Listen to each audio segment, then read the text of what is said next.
1번 보시면서 저랑 같이 공부하시도록 하시겠습니다. 자, 사업에 실패한 40대 남성이 경제적 어려움을 견디지 못하고 일산화탄소 중독으로 방 안에 쓰러져 있는 것을 발견했다. 빠밤.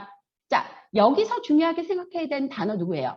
그렇죠. 일산화탄소. 일산화탄소라고 하는 기체는 우리가 환경보건, 대기오염에서 굉장히 중요하게 다루었던 맹독성 기체입니다. 맹독성.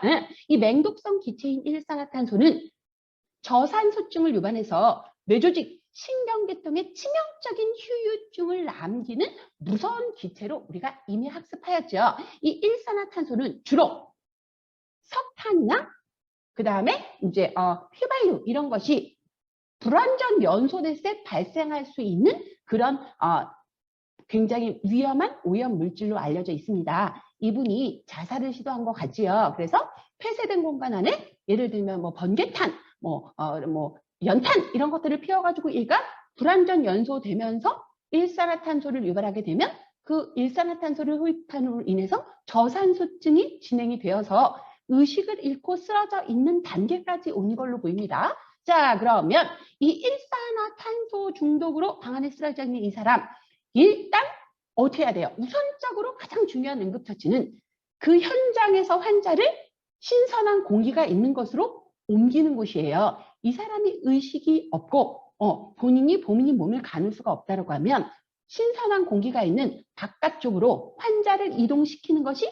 지금 우선적인 처치로는 가장 중요하고요. 이 우선적인 처치라고 하는 단어는 응급간호에서 우리가 일산화탄소 중독 환자에 대한 응급처치의 간호중재로 한번 확인했던 부분입니다. 여기서는 대기오염 물질이면서 맹독성을 갖고 있고 여러 가지 특징에 의해서 우리가 흡입하게 되면 혹시 여러분 일산화탄소가 왜 위험한지 환경보건에서 공부했던 내용이 기억나실까요? 자, 기억 안 나셔도 좋아요. 왜? 어차피 한 번 더 말씀드릴 거거든요. 일산화탄소는 무색, 무치, 색깔도 없고 냄새도 없는 기체입니다.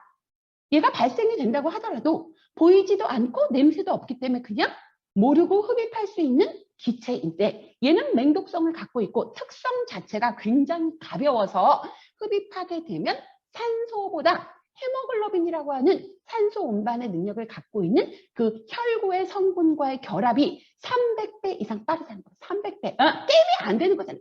300배 이상 빠르기 때문에 일산화탄소가 있는 곳에 산소가 있다 하더라도 흡입을 하게 되면 일산화탄소가 우선적으로 우리 몸에 흡수되게 되는 것이고 그 이후에 맹독성을 갖고 호흡기를 통해 전신으로 운반이 되어서 뇌로 가게 되면 신경계와 중추신경계에 치명적인 손상을 일으킨다는 거죠. 어떻게 생각하세요?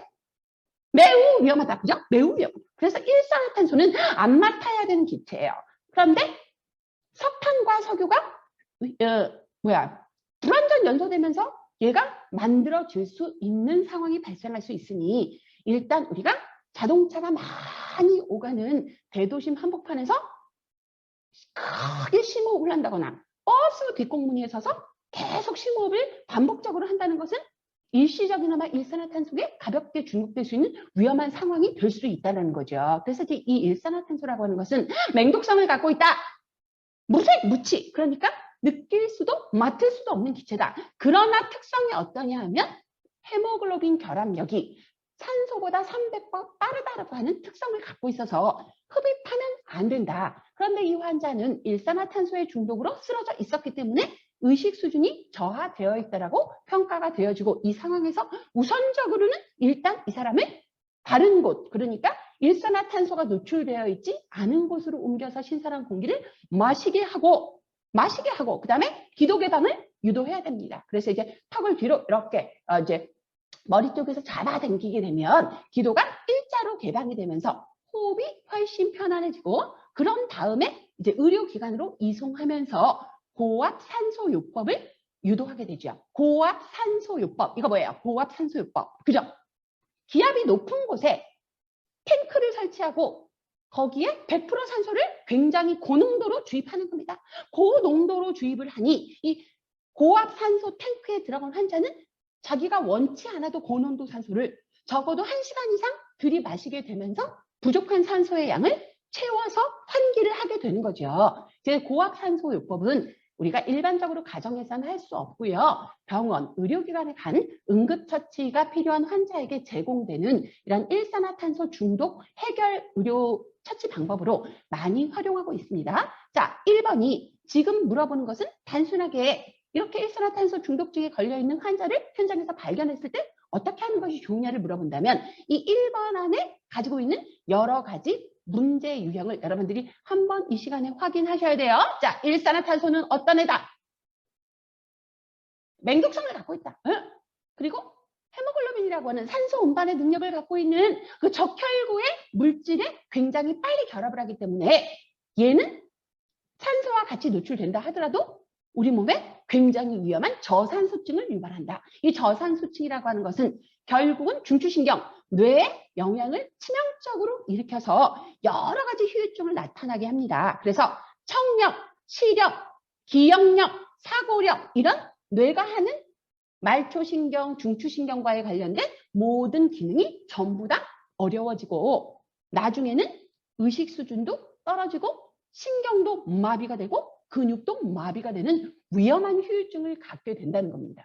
일산화탄소 옛날에 연탄가스 마셔가지고 동네 바보 하나씩 생기고 그랬잖아요. 안 나왔어요? 이렇게. 똑똑했던 사람도 연탄가스 마셔가지고 뇌에 치명적인 후유증을 갖게 되면 안 나갔대요. 이렇게 바보 같은 얘기를 하고 이제 잘 사람을 알아보지 못하고 기억력도 많이 이제 사라지는 이런 것들을 예전에 우리가 어렵게 살 때 연탄을 겨울에 난방의 재료를 썼을 때 이럴 때 이제 많이 경험을 했던 거고요. 지금 여기 1번에서는 일산화탄소 중독으로 방 안에 쓰러져 있는 사람에 대한 우선적인 간호 처치만 이해하시면 좋습니다. 그러나 이 일산화탄소 잊으시면 안 돼요. 그리고 이제 일산화탄소가 어떤 특성을 갖고 있는지 그리고 그 특성 대비 후유증이 어떻게 나타날 수 있는지 그리고 이제 이 사람을 병원으로 이송했을 때 우리가 고압 산소요법이라고 해서 보통 이제 해수면하고 비교할 때 우리가 살고 있는 이 지구상 대기권의 기압은 1기압 정도로 표현이 되거든요.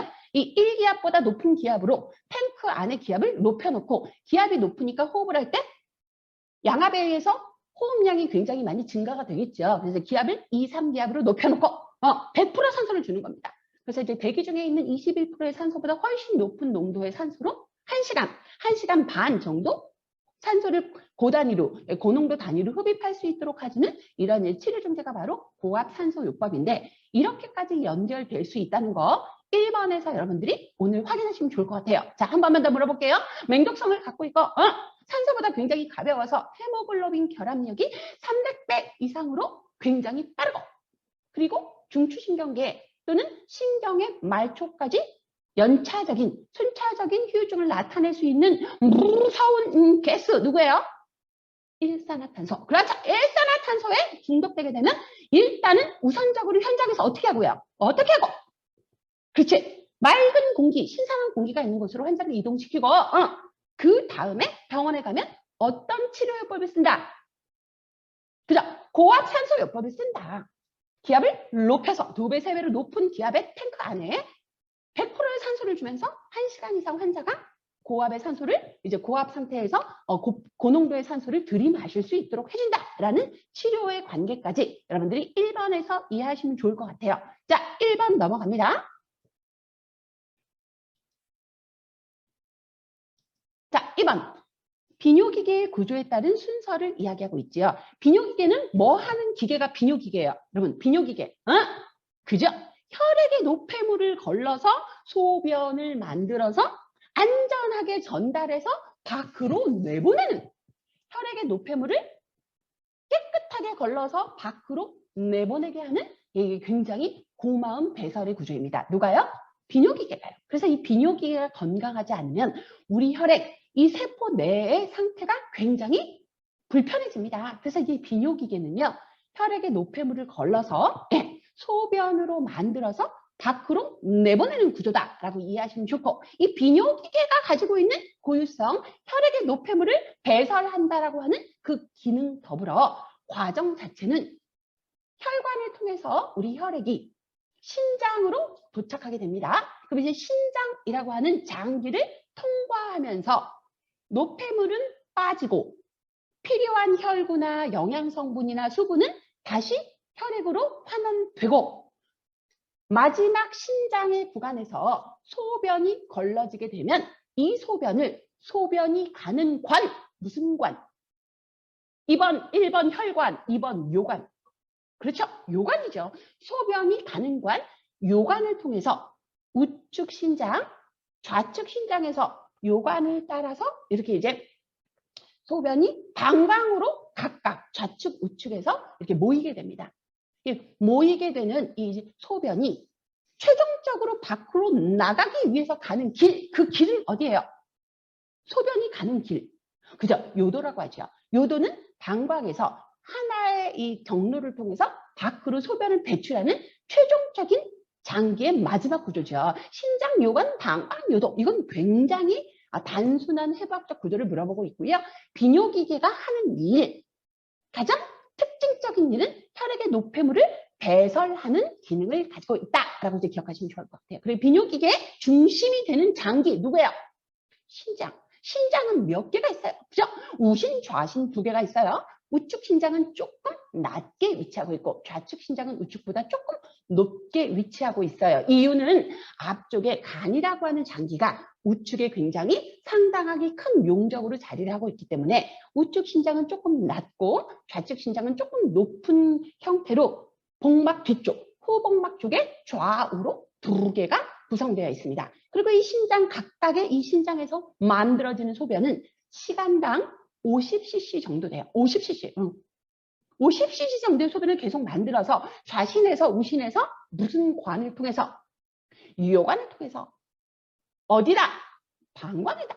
소변을 모아서 300, 400 정도가 되면 뇌에서 이거 좀 방광이 꽉 차고 있는데 밖으로 내보내야 되는 거 아니에요? 라고 하는 이런 느낌을 갖게 합니다. 이 느낌, 이 느낌을 뭐라고 하냐? 자, 따라해 볼게요. 요의. 아무도 안 따라하는 관계로 요의라고 얘기했죠. 그래서 요의를 느낀 사람이 이 요도를 통해서 소변을 배출하게 되면 우리 혈액에서 노폐물이 걸러져서 다시 깨끗한 순환이 가능하도록 그러한 생리적인 반응이 진행이 된다는 거죠. 자, 비뇨기계 구조는 간단하게 신장 몇 개? 2개. 어디? 우측, 좌측에. 어디 신장에서 만들어진 소변이 가는 요관을 통해서 방광을 통해서 요도로 나간다. 요 구조를 비뇨기계 구조로 기억하시면 좋을 것 같아요. 안 어렵죠? 자, 3번. 화학약품 취급 공장에서 5년째 일해오던 B씨. 구구절절하네요. 어느 날 화학약품이 잘못해가지고 튀어서 눈에 들어갔대요. 이랬을 때는 무조건 여러 번 씻어야 됩니다. 이게 화학약품이 알칼리인지 산인지 뭐 어떠한 물질인지 모르겠습니다. 어떠한 물질인지 모르겠는데 제가 볼 때는 어떠한 물질인지 모르겠지만 일단 화학약품이 안구 점막에 직접 닿은 거는 굉장히 위험한 상황이고요. 병원에 가기 전에 흐르는 물로 여러 번 씻어내서 남아있어서 조직의 손상을 유도하지 않도록 하는 거. 이게 우선적인 응급처치 방법이라는 거. 여러분들이요. 조무사 자격증 따가지고 각 산업장에 산업보건 간호 일을 하는 산업보건 일을 하는 그런 이제 간호조무사로 투입이 돼서 의무실이라고 하는 곳에서 일하실 수 있거든요. 그래서 이제 요거는 응급 현장에서 여러분들이 이제 근로자들에게 교육할 수 있는 가벼운 응급처치 방법의 내용으로 그렇게 이해하시면 좋을 것 같아요. 흐르는 물로 여러 번 씻어낸다. 뭐 요 정도. 그다음에